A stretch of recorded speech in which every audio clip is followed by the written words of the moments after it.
العاجل العالم الهولندي الذي تنبأ بزلازل سابقة يحذر الآن من زلزال محتمل خلال الأيام القادمة، وتحديدا في الفترة ما بين 10 إلى 15 فبراير 2026. وخلال الساعات الماضية انتشر اسم هذا العالم بشكل واسع بعد حديثه عن نشاط زلزالي متوقع في عدة مناطق نشطة حول العالم، ويعتمد في توقعاته على متابعة حركة الكواكب وربطها بتغيرات داخل القشرة الأرضية، وهي طريقة ما زالت مثيرة للجدل علمي.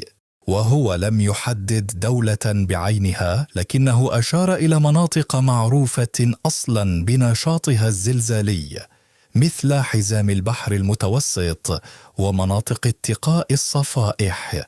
وحتى هذه اللحظة لا توجد أي جهة علمية رسمية تؤكد إمكانية تحديد موعد الزلازل بدقة، لذلك متابعة الأخبار بحذر والاستعداد دائما أهم من التهويل.